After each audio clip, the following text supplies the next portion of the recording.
हे राधाकृष्ण दोस्तों, क्या आप भी हिमाचल प्रदेश जेपीटी टेट के एस्पायरेंट्स हैं और मैथमेटिक्स में 30/30 क्या आपका भी सपना है? तो यह सपना बिल्कुल पूरा होगा। क्यों? क्योंकि यह सीरीज जो है यह है 300 प्लस प्रीवियस ईयर क्वेश्चन की मैथमेटिक्स की सीरीज, जो कि आपके फ्यूचर एग्जाम के लिए बहुत इंपॉर्टेंट रहने वाली है। इससे बाहर से क्वेश्चन नहीं आएगा।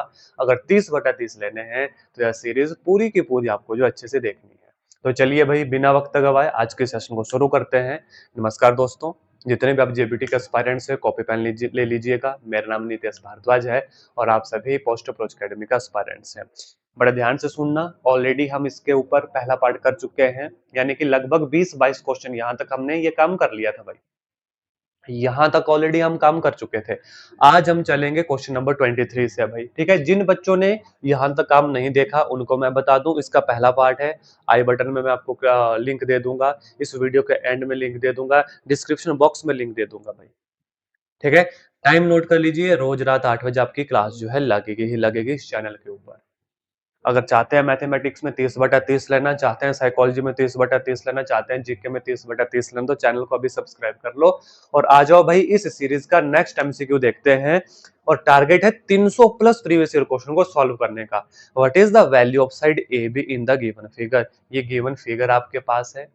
क्वेश्चन है what is the value of side A B, यानी कि ये हाइपोटेन्यूज निकालना है। पाइथागोरस थ्योरम यहाँ पर जो है लगेगी। क्या लगेगी हमारे यहाँ पर? पाइथागोरस थ्योरम लगेगी। बड़े ध्यान से देखो, कहती क्या है पाइथागोरस थ्योरम? पाइथागोरस थ्योरम कहती है हाइपोटेन्यूज का square is equal to perpendicular का स्क्वायर प्लस बेस का स्क्वायर, मतलब कर्ण का स्क्वायर प्लस लंब का स्क्वायर प्लस आधार का स्क्वायर। काम हो गया। देखो बेस कितना 2.5, हाइपोटेन्यूज हमें निकालना है, परपेंडिकुलर कितना है 6।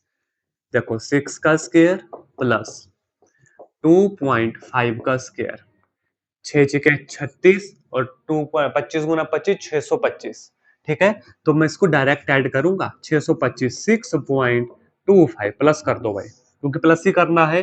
5 2 6 6 12 3 और 1 4, 42.25। तो एच कितना आ गया? एच आ गया 6 छके 36.5, यानी कि 6.5 will be our right answer, यानी कि ऑप्शन नंबर ए हमारा सही जवाब। देखो भाई, आपके जेपीटी टैट में मैथमेटिक्स के जो न्यूमेरिकल रहेंगे वो लेंथी नहीं रहते हैं। बड़ा ध्यान से सुनना इस बात को, कैलकुलेशन इजी रहती है। बस शर्त यह है कि आपको सही डायरेक्शन में बच्चों काम करना पड़ेगा। आपको सही डायरेक्शन में काम करना पड़ेगा, इस बात का खास ख्याल रखना, ठीक है। चले नेक्स्ट एमसीक्यू के ऊपर। मेरे सॉल्व करने से पहले आप भी इन एमसीक्यूज को खुद से सॉल्व करना, ताकि आपकी अच्छे से प्रैक्टिस हो भाई अच्छे से प्रैक्टिस हो। चलेंगे क्वेश्चन नंबर 24 के ऊपर। For what value of theta the value of sine theta and cos theta will be equal? किस वैल्यू पे ये वैल्यूज इक्वल होते हैं? देखो आपको पता होनी चाहिए वैल्यू, तो मैं सभी वैल्यू आपको बता देता हूं। देखो साइन थीटा कॉस थीटा, सबसे पहले हम बात करेंगे 0 डिग्री से भाई। तो साइन 0 पे 0 होता है, कॉस 0 पे 1 होता है। उसका 30 पे, साइन 30 पे 1/2 होता है और कॉस 30 पे √3/2 होता है। उसके बाद 45 डिग्री पे ये होता है 1/√2, ये भी कितना होता है 1/√2। आंसर तो आपको मिल गया भाई, आंसर तो आपको मिल गया। लेकिन एग्जामिनर किसी भी एंगल से क्वेश्चन पूछ सकता है, तो आगे वाले एग्जाम्पल भी हम याद कर लेंगे। 45 के बाद आता है 60 डिग्री, तो साइन 60 पे होता है √3/2 और कॉस 60 पे होता है 1/2। उसके बाद आता है 90 डिग्री भाई, उसके बाद कितना आता है 90 डिग्री आता है। साइन 90 डिग्री पे होता है 1 और कॉस 90 डिग्री पे होता है 0। बस ये आपने याद रखना, ये आपने याद रखना है। यहीं से क्वेश्चन बनते हैं। अब सुनो ध्यान से, अगर आपसे टेंजेंट पूछे भाई, टेंजेंट की भी वैल्यू पूछे तो बिल्कुल मत घबराओ आप। आपको याद करने की भी जरूरत नहीं, आपको सिर्फ ये याद रखना है। हम सभी जानते हैं टेंजेंट होता है साइन थीटा बटे कॉस थीटा बच्चों, साइन थीटा बटे कॉस थीटा होता है। अब सुनना ध्यान से मेरी बात को। जैसे साइन टेंजेंट बोले 0 पे, तो साइन 0 बटा कॉस 0, 0 हो गया। टेंजेंट बोले 30 डिग्री पे, तो साइन 30 बटा कॉस 30 कितना आया भाई? 1/√3 आया, ठीक है। आपको बोले टेंजेंट 45 डिग्री पे, तो भाई साइन 45 बटा कॉस 45 1 आ गया। बिल्कुल याद करने की नीड नहीं। आपको बोले 60 डिग्री भाई, तो टेंजेंट 60 √3/2/1/2 √3 आया और 1/0 यहाँ पे इनफाइनाइट यानी कि नॉट डिफाइंड आ गया। तो इस तरीके से आप इनकी वैल्यू भी याद कर सकते हैं। इनकी वैल्यू आप याद कर सकते हैं। तो इस क्वेश्चन का आंसर कौन सा हो गया? हमारा option number B that is 45 degree will be right answer आपने याद रखना है। ठीक है, चलेंगे आगे भाई। देखो क्वेश्चन एक करेंगे लेकिन उसमें जितना भी बेसिक्स आएगा उस सब बेसिक को हम याद करेंगे। इस बात का खास ख्याल रखना, तभी इस सीरीज का बेनिफिट आपको मिलेगा। ऐसे ही 30/30 नहीं आएंगे, प्रैक्टिस करना पड़ेगी। ठीक है, रोज पढ़ना पड़ेगा, हर एक बेसिक कॉन्सेप्ट इसका समझना पड़ेगा।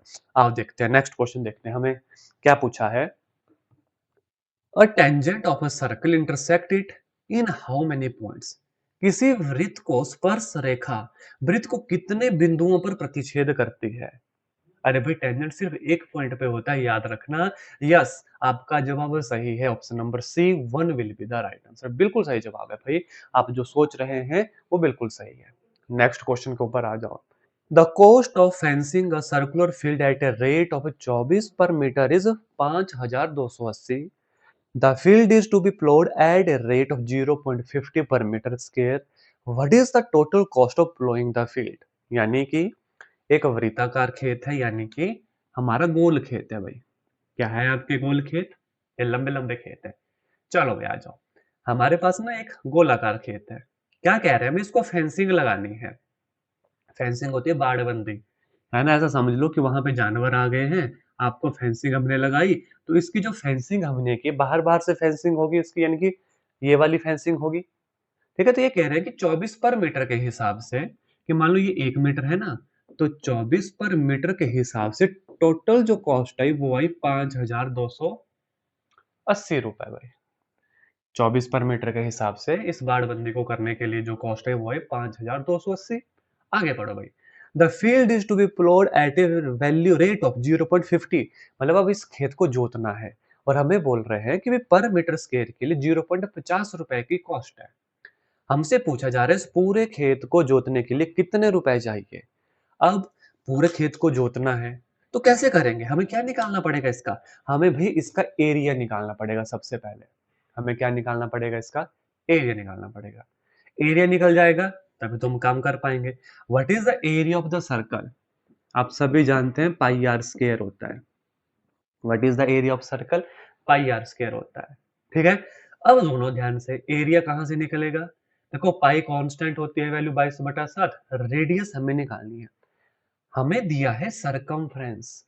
अब आप बोलोगे सर कहाँ दिया? तो देखो बंधुओं, यहाँ पे बोला गया है कि ये जो सर्कल है, ये जो सर्कल है, इसकी जो कॉस्ट है फेंसिंग की वो है 24 रुपए पर मीटर के हिसाब से 5280।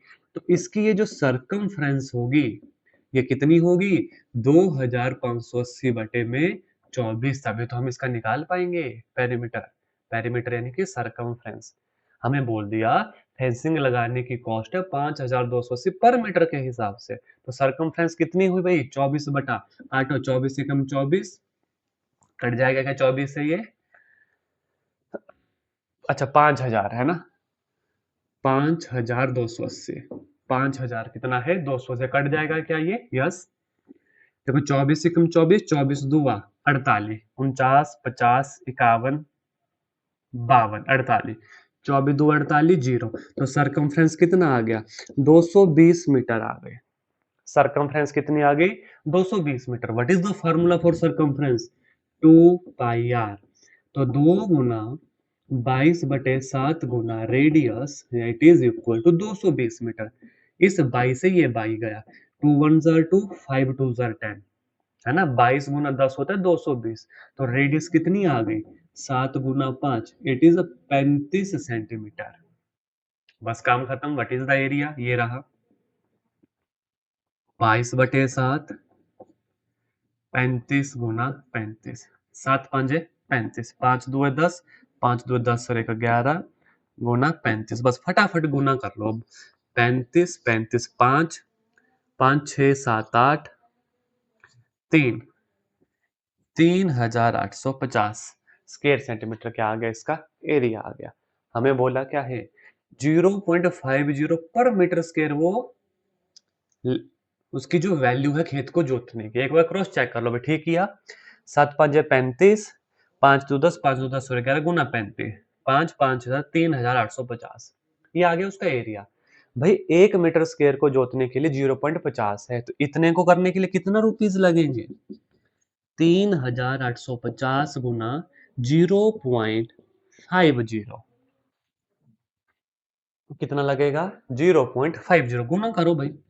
ठीक है, डेसिमल हटा दो, बटे में 100 कर दो। 0 से 0, 5 1 जार 5, 5 2 जार 10, करो गुना भाई। 0, 5 2 10, 8 2 16 और एक 17, 3 2 6 और एक 7, 7700 रुपए। कुछ तो हमने गड़बड़ कर दी कहीं पे, है ना? क्रॉस चेक कर लेते हैं एक बार भी कहाँ पे हमारी गड़बड़ हुई। चलो देखते हैं। द कॉस्ट ऑफ फेंसिंग है, क्या है ऑप्शन में ऐसा? 7700 नहीं, ऑप्शन नहीं है तो कहीं ना कहीं कोई गड़बड़ होगी। देखते हैं भाई। Cost of fencing a circular field at a rate of 24 metre is 5280।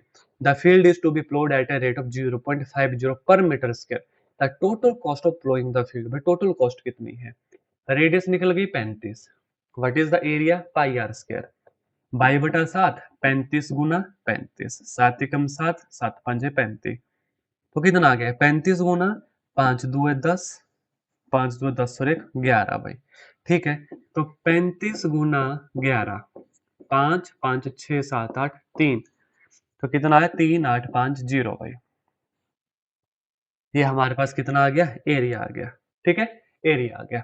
देखते हैं इसके आगे, इसके आगे देखते हैं भाई क्या बोला हमें फिर कि 0.50 प्रति वर्ग मीटर की दर से जुताई का व्यय कितना होगा? जुताई का व्यय कितना होगा? यानी कि इसको 0.50 से गुना करना है। ठीक है भाई, 3850 गुना 50/, ठीक है भाई। 5 5 25, 8 5 40, 41, 42, 5 3 15, 16 17 18 19, 1925 रुपए आना चाहिए भाई। है option? Yes, we have our option number A. हमने कहां पर गड़बड़ी कर दी थी पहले ना? कोई गुना भाग हमने गलत कर दिया, क्योंकि इसको 0.50 से गुना करना था, यानी कि 50/100, तो 2 जीरो तो चली गई। 385 गुना 5 हुआ, 385 गुना 5 हो तो 5 5 25, 8 5 40, 41 42, 5 3 15, 4 19, 1925 रुपए will be the right answer, that is option number A. हमने क्या किया बच्चों, बड़े ध्यान से सुनो। सबसे पहले हमने रेडियस निकाली, क्योंकि हमें एरिया निकालना था। रेडियस कहाँ से निकाली? इन्होंने बोला था कि 24 रुपए पर मीटर के हिसाब से कॉस्ट आती है 5280 बाड़बंदी करने की। तो हमने वहां से एरिया पैरामीटर निकाल दिया। 5280/24 यानी कि 220 मीटर का आ गया हमारी ये सरकमफ्रेंस। अब सरकमफ्रेंस का फॉर्मूला हम अच्छे से जानते हैं, that is 2 pi r. 2 pi r है 220 मीटर। ठीक है, सरकमफ्रेंस होता है परिमाप। इसके बाद, और सर्कल के केस में परिधि, 2 गुना 22/7, आर निकाल दिया, आर निकल गया 35, आर निकल गया, एरिया निकाल दिया। अब 1 मीटर के हिसाब से 0.50 था, तो 3850 गुना 0.50, हमारे पास रुपए आ गए 1925 रुपए will be the right answer. तो इस तरीके से क्वेश्चन हुआ। थोड़ा सा इस क्वेश्चन को एक बार फिर से देख ले, इंपॉर्टेंट क्वेश्चन है, आपके प्रीवियस ईयर क्वेश्चन है, ऐसे क्वेश्चन जरूर आएंगे। और यही वो क्वेश्चन जो बच्चे छोड़ के आते हैं, गलत करके आते हैं। हमें 30/30 स्कोर करना है, वो ऐसे नहीं आएगा, वो आएगा इन्हें सॉल्व करके। चलें नेक्स्ट एमसीक्यू के ऊपर, देखें कि अगला क्वेश्चन हमसे क्या कहता है। A copper rod of diameter 1 centimetre and length 8 centimetre is drawn into a wire of length 18 metre of uniform thickness. What will be the thickness of the wire? बड़े ध्यान से सुनो। वायर है भाई, सिलेंडर की तरह होती है, ये कह रहे हैं कोई पहले मान लो वायर ऐसी थी, उसको रिकास्ट कर रहे हैं फिर से सिलिंड्रिकल में ही, फिर से सिलेंडर में रिकास्ट कर रहे हैं। तो मतलब इसका वॉल्यूम इसके वॉल्यूम के बराबर होना चाहिए। यही तो बात हुई। कभी भी देखो, अगर किसी चीज को पिघलाया जाता है, नई चीजें बनाई जाती है, उसका वॉल्यूम हमेशा बराबर होता है। अगर मैं इस सिलेंडर को सर्कल में या स्फेयर में बनाऊं, इसका वॉल्यूम बराबर करना है। तो हमसे पूछा क्या? व्यास 1 सेंटीमीटर वाली, मानो ये है जिसका ये जो डायमीटर है ये है 1 सेंटीमीटर, यानी कि इसका रेडियस कितना आ गया? 1/2 आ गया। हाइट कितनी है इस वाले इसकी? 8 8 सेंटीमीटर। अब आगे देखो, एक समान मोटाई 18 मीटर लंबे के मतलब ये जब यहाँ पे हम बनाएंगे, ये बोल रहा है कि इसकी लेंथ जो है वो 18 होनी चाहिए, वो भी मीटर में।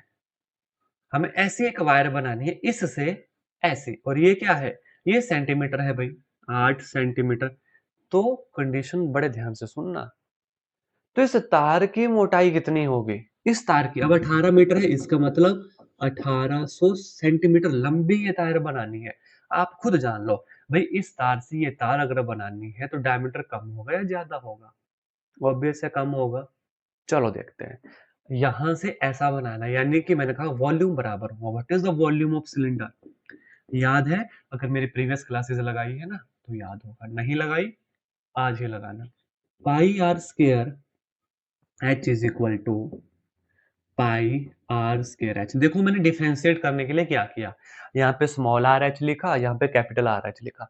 आप आर वन एच वन लिख सकते हो, आप आर टू एच टू लिख सकते हो, चॉइस आपकी है बच्चों, चॉइस आपकी है, क्वेश्चन ठीक होना चाहिए।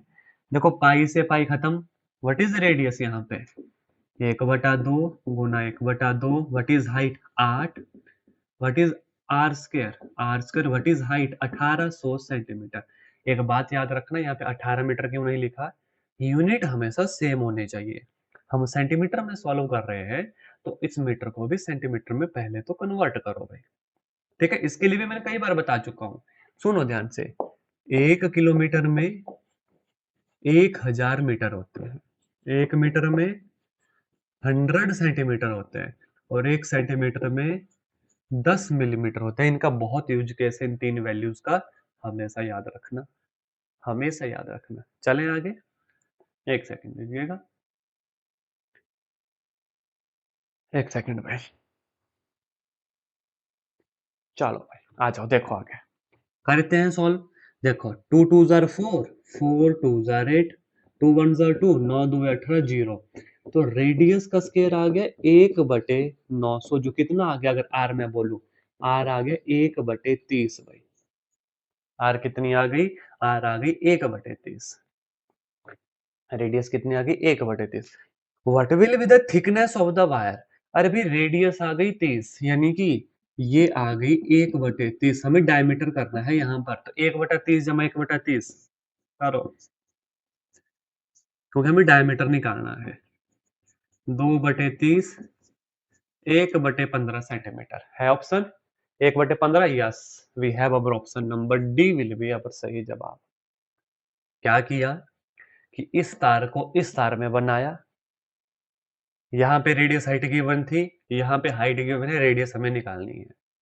वॉल्यूम हमेशा बराबर रहता है। हो सकता था आपको एग्जामिनर बोलता कि इससे यहाँ पे सफेयर बनाओ तो उसकी रेडियस निकालो, तो सफेयर का वॉल्यूम आप करते, कितना होता है सफेयर का वॉल्यूम, 4/3 पाई आर क्यूब,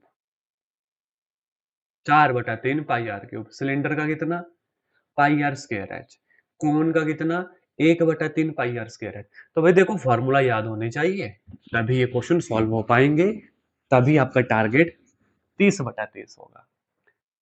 देखो सफल होने के 3 नियम, खुद से वादा, मेहनत ज्यादा, मजबूत इरादा, और एक चौथा नियम ऐड करो। वो क्या है, डेली 8 बजे पोस्ट अप्रोच अकेडमी चैनल के ऊपर अपनी जेबीटी मैथमेटिक्स की क्लासेस को लगाना। इसके साथ साथ आप साइकोलॉजी की प्लेलिस्ट में जाओ, वहां पे आपको क्वेश्चन मिल जाएंगे, जीके के प्लेलिस्ट में जाओ, वहां से आपकी प्रैक्टिस होगी। देखो कोई भी हिस्सा नहीं छोड़ना है, प्रैक्टिस करने का कोई भी हिस्सा नहीं छोड़ना है, हर जगह से क्वेश्चन बनते हैं, तो हर एक चीज के लिए आपको अवेयर रहना है। आप खुद के लिए अवेयर नहीं रहोगे तो फिर किसके लिए अवेयर रहोगे। इसी बार जेपीटी टेट एग्जाम क्लियर करना है कि नहीं, कमेंट में यस टाइप करना। इसी बार अगर जेपीटी टेट एग्जाम क्लियर करना है तो कमेंट में यस टाइप करना, मैं देखूंगा कितने बच्चे सीरियसली से सीरीज को देख रहे हैं और सीरियसली इसी बार जून 2026 में अपना एग्जाम क्लियर करेंगे। हो सकता है बाद में भी बच्चे देखें नवंबर वाले, है ना, तो नवंबर वाले भी यस करना, अगर इसी बार आपको अपना टेट एग्जाम क्लियर करना है भाई, और वो बड़े आसानी से हो जाएगा। मैथमेटिक्स को वेरियस बच्चे छोड़ देते हैं, अब नहीं छोड़ोगे, अब होगा टाइप का स्कोर 30/30, अगर ये सीरीज लगा ली अच्छे से समझ लिए। आ जाओ नेक्स्ट एमसीक्यू के ऊपर। Meena give a simple interest of 45 for 1 year at a 9% rate per annum. What will be the sum she has borrowed? Meena ने 9% वार्षिक दर से 1 वर्ष पश्चात 45 साधारण ब्याज के रूप में दिए। उसने कितना धन उधारण दिया? What is the formula for साधारण ब्याज? यानी कि सिंपल इंटरेस्ट। प्राइमरी टीचर याद रखना जो आप बनने वाले हो। पीआरटी बटे 100। अब जेबीटी वाले हैं, है ना, कमीशन निकलेगा जेबीटी कमीशन टेट के बाद। प्राइमरी स्कूल में आप जाओगे, वहां पे आप पढ़ाओगे। ठीक है, पीआरटी याद रखना। पीआरटी का नाम तो सुना होगा ना। तो principal rate time, what is principal हमने निकालना, व्हाट इज रेट 9 है, व्हाट इज टाइम 1 साल है, बटे में 100 है। सिंपल इंटरेस्ट कितना दिया है? 45 रुपए दिया है। तो 9 पंजा 45, तो प्रिंसिपल कितना हो गया? 45 गुना 5, 5 पंजे 25, 5 के 20, 21 22। क्या गड़बड़ करती है हमने? फिर से देखो भाई। 45 व्हाट इज प्रिंसिपल हम निकालेंगे, व्हाट इज रेट 9 है, व्हाट इज टाइम, टाइम कितना है 1 ईयर है, पी आर टी बटे 100 भाई, पी आर टी बटे 100। ठीक है, 9 से मैंने यहीं पे गलत काट दिया ना, जो कटना ही नहीं था। 9 से 100 कैसे कट गया? ठीक है, बड़े ध्यान से। 9 से कटना था 45 भाई, 9 से कटना था 5 45, अब 100 गुना 5, that is 500 will be the right answer. Option number D will be the सही जवाब। क्रॉस चेक कर लो एक बार फिर से। 45 रुपए का साधारण ब्याज दिया, प्रिंसिपल रेट 9 टाइम 1/100, 9 पंजे 45, तो 100 गुना 5, 500 will be the right answer. यानी उसने कितने पैसे दिए? 500 रुपए दिए। तो प्रिंसिपल कितना होता है? प्रिंसिपल होता है मूलधन। हिंदी में बोलता हूँ फार्मूला, साधारण ब्याज होता है मूलधन गुणा दर गुणा समय बटा 100। मूलधन गुना दर गुना समय बटा 100। याद हो जाना चाहिए आपको, याद हो जाना चाहिए। Option number D will be right answer for this question. आ जाओ नेक्स्ट एमसीक्यू के ऊपर। Tell what is the profit और loss in the transaction. A skirt bought for 250 and sold for 150। हमसे पूछा है क्रय विक्रय के सौदे में कितना लाभ या हानि हुई बताइएगा। एक स्कर्ट 250 में खरीदी और 150 में बेची हुई। देखते हैं भाई, खरीदी कितने में? क्रय मूल्य को बोलते हैं कॉस्ट प्राइस, 250 में भाई। और बेची कितने में आपने? 150 में। आप खुद बोलो मुझे प्रॉफिट हुआ या हानि हुई? मतलब खरीदी मैंने 250 में, बेची मैंने 150 में। साफ साफ आपको पता लग रहा है कि भाई सर हमें हानि हुई, हमें क्या हुआ? हमें लॉस हुआ भाई। कितना हुआ? What is the formula? Cost price minus selling price, यानी कि 250 minus 150, it is 100 rupees will be right answer. या ये हानि, लेकिन हमसे पूछिए परसेंटेज। अब लॉस परसेंटेज हो यानी कि लाभ प्रतिशत हो या हानि प्रतिशत हो, हमेशा निकलता है क्रय मूल्य पे। What is the formula? Formula लिख लो भाई। मैं कोशिश करता हूँ सारे फॉर्मूले लिखाने की। प्रॉफिट बटे कॉस्ट प्राइस गुना 100, लॉस परसेंटेज, लॉस बटे कॉस्ट प्राइस गुना 100। मतलब चाहे प्रॉफिट परसेंटेज निकालो चाहे लॉस प्रतिशत निकालो, हमेशा निकलेगी क्रय मूल्य पे, यानी बटे में क्रय मूल्य होगा। यहाँ पे हो गई हानि भाई, तो कितनी हो गई? 100 रुपए की। कितने पे? 250 रुपए पे हुई, गुना 100, तो ये निकलेगी परसेंटेज। इस जीरो से ये जीरो, 5 पंजे 25, 5 दुए 100, 5 दुए 10, जीरो 20 गुना 2, हानि हो गई कितनी? 40% की हानि हो गई। है option? Yes, we have our option number D will be the right answer. देखो प्रॉफिट लॉस से क्वेश्चन जरूर बनता है, तो बड़ा ध्यान रखना, बहुत ध्यान रखना। साधारण ब्याज से क्वेश्चन जरूर बनता है, लाभ हानि से क्वेश्चन जरूर बनता है। What is the profit percentage? Profit बटे कॉस्ट प्राइस गुना 100। What is the loss percentage? Loss बटे कॉस्ट प्राइस गुना 100। और व्हाट इज प्रॉफिट या what is loss? Cost price minus selling price. और सिंपल भाषा में मैं बताऊं, जो बड़ी वैल्यू से छोटी वैल्यू घटाना, आपका प्रॉफिट भी निकल जाएगा, आपका लॉस भी निकल जाएगा। चले नेक्स्ट एमसीक्यू के ऊपर, चले देखते हैं और एमसीक्यू हमसे क्या बोलता है। देखो ध्यान से। Perimeter of adjoining figure which is semicircle including its diameter. What is perimeter? भाई देखो पहले तो समझो परिमाप क्या होता है। परिमाप होता है मतलब उसकी बाहर वाली लेंथ को नापना। जैसे मैं आपको बताऊं, बहुत सारे क्वेश्चन बनते हैं। जैसे ये सर्कल है भाई, इसका परिमाप क्या होता है कि भाई ये कितना डिस्टेंस है, ये वाला that is known as circumference. उसको क्या बोलते हैं? Circumference. What is the formula? 2 pi r. ये होता है भाई हमारा सरकमफ्रेंस। ये होता है परिमाप किसके लिए? सर्कल के लिए। अब जैसे स्केयर है भाई, तो इसका परिमाप क्या होता है? भाई इस लेंथ को ऐड करो, इसको ऐड करो, इसको ऐड करो, इसको ऐड करो, ये होता है परिमाप। ये होता है पेरीमीटर। तो पेरीमीटर आप देखोगे, एक साइड जमा दूसरी साइड जमा तीसरी साइड जमा चौथी साइड, यानी कि ऐसे देखो, side plus side plus side plus side, या इसको फार्मूला में लिख दिया गया है 4 इंटू साइड। भाई वही है, आप समझो परिमाप होता क्या है, क्रैम नहीं करना है। जैसे ये हमारे पास क्या है भाई, रेक्टेंगल है, इसमें ये भी लेंथ है, ये भी लेंथ है, ये ब्रेड्थ है, ये ब्रेड्थ है। मैंने कहा परिमाप होता है बाहर वाले भुजाओं को नापना। ये ऐड करो, ये ऐड करो, ये ऐड करो, ये क्या बना? ये length plus breadth plus length plus breadth, यानी कि what is the formula? 2 times length plus breadth. देखो 2l 2b, तो 2 कॉमन ले लिया, लेंथ प्लस ब्रेड्थ। तो this is the formula of the circumference for this आयत, this rectangle, this square, this वर्ग हमारा, दिस सर्कल, दिस सर्कमफ्रेंस। ठीक है, यहां तक चीजें क्लियर होगी। अब यहाँ पे देखो, ये है सेमी सर्कल में। ठीक है, बाहर वाला डिस्टेंस और बीच वाला ये, यानी ये कितना हुआ सरकमफ्रेंस? सरकमफ्रेंस थी कितनी? 2 पाई आर, तो इसकी आधी कर दो, पाई आर। लेकिन ये तो यहां से यहां तक का डिस्टेंस आया, सरकमफ्रेंस में ये भी तो ऐड होगा, ये रेडियस, रेडियस यानी कि प्लस 2r, ये भी तो ऐड होगा भाई। ये निकला इसका टोटल पेरीमीटर। देखो यहां से यहां तक का, फिर इन दोनों को ऐड करो। चलो भाई कितना बना ये बना 22/7। What is radius? Radius is 10 का आधा 5, प्लस 5 दूआ 10 भाई। ठीक है, प्लस 5 दूए 10 है। ठीक है, तो एलसीएम कितना ले लिया? 7। तो 5 दू 10, 5 10 एक 11 जमा 70। ठीक है, कितना बना है? 70 और 10 80, 180/7। कुछ गड़बड़ तो नहीं? नहीं है भाई, चलो ठीक है। 7 1 जार 7, 7 2 जार 14, मतलब 7 2 14, 14 4 18, 40 बना। तो 7 5 35, 25 पॉइंट समथिंग कोई आंसर होगा, 25 पॉइंट समथिंग, है ना। ऑप्शन डी, सी नहीं, ए नहीं, ऑप्शन नंबर बी बचा। अब वो पूरा भी डिवाइड करने की जरूरत नहीं है हमें, हमें डायरेक्ट पता लग गया, तो सीधा लिख दो 25.7 will be right answer. Clear हुआ कि परिमाप होता क्या है, पेरीमीटर होता क्या है। ये था हमारा। आप देख सकते हैं यहाँ पे भाई, यहां से यहां तक का ये होगी आधी circumference, that is a pi r, और प्लस इसको ऐड करो भाई, एक रेडियस जमा दूसरी रेडियस यानी कि डायमीटर, तो वही तो ऐड किया। और इसके साथ साथ ये भी आपको याद रखना है, सर्कल का क्या होता है, हमारे स्क्वायर का क्या होता है, हमारी रेक्टेंगल का क्या होता है। तो आपको किसी भी शेप का अगर बोले ना, अब जैसे मैं आपको बोलूं कि आपका घर, मान लो आपका घर जो है 4x4 का है, ठीक है, या 40x40 मीटर का है, हमने उसके बाहर बाड़बंदी फेंसिंग करनी है, तो क्या करोगे आप? क्या करोगे आप पैरामीटर निकालोगे घर का।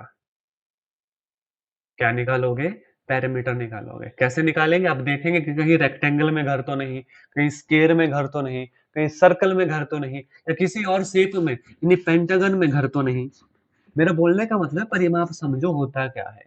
परिमाप होता है कि उसके बाहर वाली, जैसे ये बोर्ड आप देख रहे हैं, इसका परिमाप क्या होगा? भाई ये वाली साइड जमा ये वाली साइड जमा ये वाली साइड प्लस ये वाली साइड, ये परिमाप हो गया। जैसे एक और एग्जांपल मैं दूं, जैसे ये है हमारे पास पेंटागन, इसका परिमाप क्या होगा? इस साइड को ऐड करो, इसको ऐड करो, इसको इसको इसको सबको ऐड करो, दैट इज द परिमाप। नेक्स्ट क्वेश्चन देखेंगे, क्या हमसे कहता है, a vessel has a 4 litre and 500 millilitre of curd. दही, भाई गर्मियों का मौसम आ चुका है, तो दही, छाछ, ये सब खाना तो बनता है ना। चलो क्वेश्चन देखते हैं। A vessel has 4 litre and 500 ml of curd. चार मतलब 4.5 लीटर का दही है। How many glasses each of 25 ml, कितने ग्लास वो भर सकता है 25 मिलीलीटर कैपेसिटी वाले? कैसे करोगे?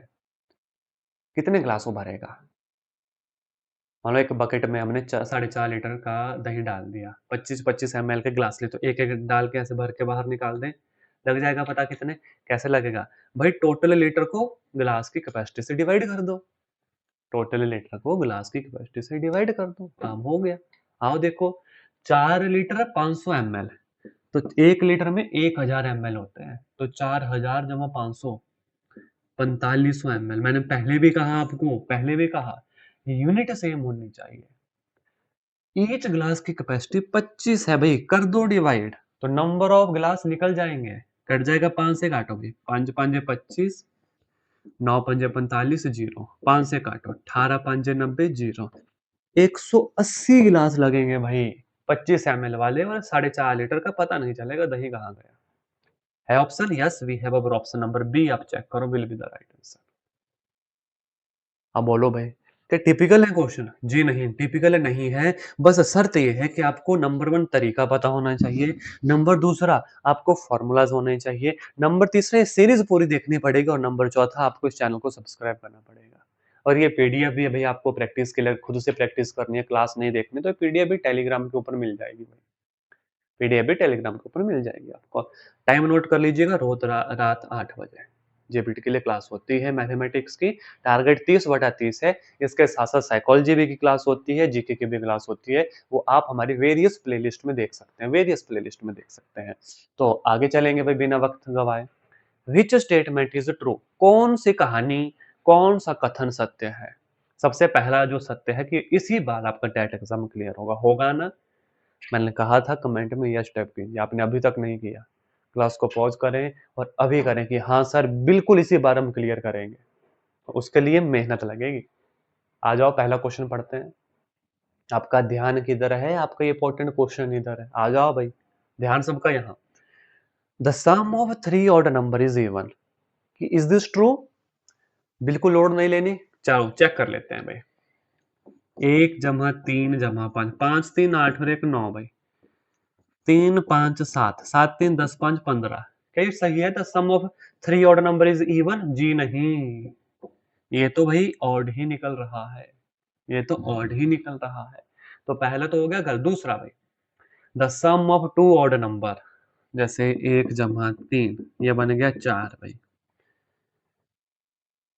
Number is even, the sum of 2 odd number and 1 even number, इसमें एक इवन डाल दो भाई, 4 ही डाल देता हूं, तो ये बन गया 8, इज इवन। यस भाई, ये तो बिल्कुल सही हो गया, ऑप्शन नंबर बी सही है। वैसे तो आंसर मिल गया, लेकिन रेस्ट ऑप्शन भी चेक कर लो। If an even number is divisible by 2, then the quotient is always odd. नहीं भाई, 20/2 10 आएगा, 100/2 50 है, ये भी इवन है। तो तीसरी स्टेटमेंट भी क्या है भाई? गलत है हमारी। चौथी, all prime number are odd. जी नहीं भाई, हमारे पास दो एकमात्र इकलौता इवन प्राइम नंबर है, याद रखना। तो चौथी ऑप्शन भी क्या होगी? गलत होगी। तो हमारा जो आंसर बना वो बना ऑप्शन नंबर 2, यानी कि the sum of 2 odd number is even plus, even जब ऐड करेंगे तो लास्ट में इवन ही निकलेगा। Option number B will be the right answer for this question. देखो, क्वेश्चन को समझना पड़ेगा, क्वेश्चन को समझना पड़ेगा तभी बात बनेगी। नेक्स्ट क्वेश्चन के ऊपर आ जाओ। Write the natural number from 2 to 12, what fraction of them are prime number? मैं बोला है पहले तो नेचुरल नंबर, देखो पता होना चाहिए नेचुरल नंबर शुरू कहां से होते हैं, होल नंबर शुरू कहां से होते हैं? नेचुरल नंबर शुरू होते हैं 1 से, 1 2 3 4 5, मैंने प्रीवियस क्लासेस में भी बताया है। होल नंबर शुरू होते हैं 0 से, इंटीजर होते हैं -0 प्लस वाले नंबर, रियल नंबर सारे के सारे नंबर। आ जाओ भाई, आगे चलते हैं। लिखते हैं 2 से 12, 2 3 7 8 9 10 11 12। हमें बोला what fraction them are prime number, इसमें से प्राइम नंबर कितने हैं और उसकी फ्रैक्शन बोली है। 1 2 3 4 5 6 7 8 9 10 11, टोटल है 11। प्राइम की फ्रैक्शन, एक प्राइम, दूसरा प्राइम, तीसरा प्राइम, चौथा प्राइम, पांचवा प्राइम, यानी कि 5/11 will be the fraction of a prime number from 2 to 12। Option है यस भाई, we have our option number A will be the right answer. 5/11 हमसे पूछा था कि भाई नेचुरल नंबर 2 से 12, what fraction of them are prime number, याद रखना। इसके साथ साथ एक क्वेश्चन और है जो बार बार रिपीट होता है। 1 से लेके 100 तक 25 प्राइम नंबर हैं, जहां पर 1 से लेके 50 तक हमारे पास 15 प्राइम नंबर हैं। इसके साथ याद रखना दो हमारे पास इकलौता इवन प्राइम नंबर है, सबसे छोटा प्राइम नंबर है, तीन हमारे पास सबसे छोटा ऑड प्राइम नंबर है। याद रखना, आपसे ये पूछे how many even prime number are there, कितने इवन प्राइम नंबर वहां पे है, तो सिर्फ एक ही इवन प्राइम नंबर है, तो फिर वहां पे कंफ्यूज मत होना। उन्होंने क्वांटिटी पूछी है, कितने प्राइम नंबर है, भाई एक है, कौन सा है वो दो है। इन्होंने ये नहीं पूछा कि क्या एक प्राइम नंबर है, जी नहीं, इन्होंने पूछा कितने इवन प्राइम नंबर है, भाई एक ही इवन प्राइम नंबर है, वो कौन है, वो है दो भाई। तो यहाँ पे बच्चे कंफ्यूज हो जाते हैं, ठीक है, वो दो को आंसर कर देते हैं। उनसे पूछा होता है कि how many even prime number है देयर, कितने इवन प्राइम नंबर, वो दो कर देते हैं क्योंकि दो इवन प्राइम नंबर है। उन्होंने पूछा कितने हैं, भाई एक है, लेकिन वो है कौन, वो है दो। तो इसमें बड़ा कंफ्यूजन जो है बच्चों को होता है, तो गोला लगाने से पहले थोड़ा सा सोच लेना है बच्चों, ऐसे जल्दबाजी में काम नहीं करना है। नेक्स्ट एमसीक्यू के ऊपर लेकर चलूं, क्वेश्चन नंबर 34 देखिएगा। सॉल्व 2 - 1/3 - 2/3। सॉल्व करने के लिए भाई चलो देखो भाई, 2 - 1/3 -2/3, तो ये तो आप लोग करोगे और ये आपके लिए होमवर्क क्वेश्चन रहेगा भाई। इसका आंसर कमेंट करके बताना है। Option A 5/3, option B 4, option C 2/3 और ऑप्शन नंबर डी कितना है, 1 है। क्या करना है भाई, एलसीएम लेना है। एलसीएम 3 ले लिया तो कैसे बनेगा, 6 - 1 - 2। आधे से ज्यादा तो मैंने सॉल्व कर दिया। Option A 5/3, option B 4, option C 2/3, option number D 1 है। तो ये आपके लिए होमवर्क क्वेश्चन रहेगा, ये आपके लिए होमवर्क क्वेश्चन रहेगा, ठीक है। नेक्स्ट एमसीक्यू के ऊपर लेकर चलूंगा। देखो भाई, P Q R is a triangle right angle at P. Draw करते हैं। इन्होंने बोला राइट एंगल है, लेकिन कहां पे है राइट एंगल, पी के ऊपर है, तो पी क्यू आर, ठीक है, यहां तक चीज है।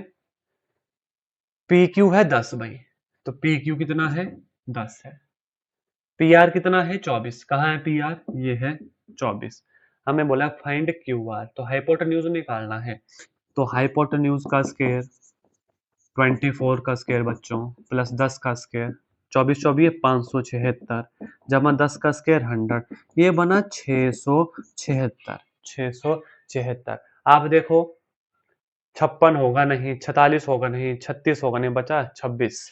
क्योंकि देखो 25 25 600 25 25 625 होता है, तो उसके आसपास की ही वैल्यू होगी, यानी कि option number B it is equal to 26 will be the right answer. तो आपको ना हमेशा कैलकुलेशन की नीड नहीं होती भाई। तो हाइपोटेन्यूज कितना आ गया, 26 आ गया। थोड़ा सा सोचना भी होता है, ऐसा नहीं कि यहाँ पे आप 676 का स्क्वायर निकालने बैठ गए। आपको पता है भाई 25 25 625 होता है, ऑब्वियस सी बात है 625 से थोड़ी सी ज्यादा वैल्यू हो तो 26 हो सकता है। हाँ, 27 होता तब सोचते भाई, लेकिन वो भी साथ साथ 49 होता, 9 आना चाहिए था यूनिट प्लेस पे। यहाँ पे 46 है बड़ी वैल्यू है, 36 बड़ी वैल्यू, 56 बड़ी वैल्यू, पता लग गया 26 will be the right answer. नहीं पता चलता, गुना भाग कर लो भाई, गुना कर लो, अपने आप आपका काम हो जाएगा भाई। लैंग्वेज समझना क्वेश्चन की, ठीक है। और हाँ, इसी बार अगर टैट एग्जाम क्लियर करना है तो कमेंट में यस टाइप करना ना भूलें, चैनल को जरूर सब्सक्राइब करें। इसी तरीके से डेली क्लासेस होगी, मैं बार बार कह रहा हूँ। Question number 36, convert the decimal 0.65 fraction into percentage. भाई जब भी परसेंटेज के लिए कन्वर्ट करते हैं ना तो गुना 100 करते हैं, गुना 100 करते हैं, हो गया। 65% will be our right answer. है option, yes, we have our option number C will be the सही जवाब। सी विल बी द सही जवाब, ये हो गया भाई। अब इसका एक और एग्जांपल दे दूं, आप प्लस टू क्लास में थे, 5 सब्जेक्ट आपके होंगे, ठीक है। 5 सब्जेक्ट आपके थे, तो कैसा परसेंटेज निकालते थे, मान लो 500 से एग्जाम होता था, तो 400 मार्क्स लिए बटा टोटल कितना, लेकिन परसेंटेज थी तो गुना 100 करते थे, 0 से 0, 8 5 40, कितना आ गया, 80% आ गया। और अगर परसेंटेज हटानी हो तो बटा 100 किया जाता है, परसेंटेज हटानी हो तो बटा 100 किया जाता है। ध्यान रखना इन बातों का, ये एग्जामिनेशन पॉइंट ऑफ व्यू से बहुत इंपॉर्टेंट है भाई। Next question, how many side does a regular polygon have if each interior angle is 165 degree. अब देखो, मैंने पहले भी कई बार आपको बोला है भाई, साइड्स का क्या था फॉर्मूला, 360/थीटा, लेकिन थीटा क्या था भाई, बाह्य angle. It is exterior angle. Theta क्या था? ये एक्सटीरियर एंगल है। सुनो ध्यान से, हमें इंटीरियर एंगल गिवन है, तो एक्सटीरियर कैसे निकलेगा? 180 माइनस करके, 10 में से 5 गए 5, 7 में से 6 गए 15 भाई। अब इस फार्मूला में डालो 360 बटे 15, 15 एक में 15, 15 दो 30, 6 60, 15 चौके 60, यानी 24 साइड होगी उस पॉलीगन की, 24 side. Option number A, 24 side will be the right answer. तो ऐसे फार्मूला कहीं आपको किसी बुक में नहीं मिलेंगे, मिलेंगे तो सिर्फ पॉजिटिव प्रोज एकेडमी के ऊपर। ठीक है, चलो भाई, काफी ज्यादा आज हमने क्वेश्चन कर लिए। आज हम इतना ही करेंगे जो होमवर्क आपके लिए था। देखो अभी आगे बहुत आगे हमें जाना है, अभी तो 300 क्वेश्चन के ऊपर हमें जाना है। तो बने रहिएगा सीरीज के साथ। और जो होमवर्क क्वेश्चन आपको दिए, मैं फिर से इसके ऊपर छोड़ देता हूँ। ये जो होमवर्क क्वेश्चन आपको दिया, इसका आंसर आपको कमेंट करके हमें बताना है। चलो भाई बच्चों, आज के सेशन में इतना ही। अगर सीरीज ये अच्छी लग रही है, क्वेश्चन अच्छे लग रहे हैं, नॉलेजेबल लग रहे हैं, आपके नॉलेज में मैं कोई वैल्यू ऐड कर रहा हूँ, तो इस क्लास को जरूर लाइक कीजिएगा और कमेंट में यस टाइप कीजिएगा कि हाँ, इसी बार आपको टेट एग्जाम क्लियर करना है। मैं आप ही की बात कर रहा हूँ, होगा, बहुत अच्छे मार्क्स के साथ होगा। धन्यवाद। जय हिंद, जय भारत। मिलूंगा कल आपसे 8 बजे।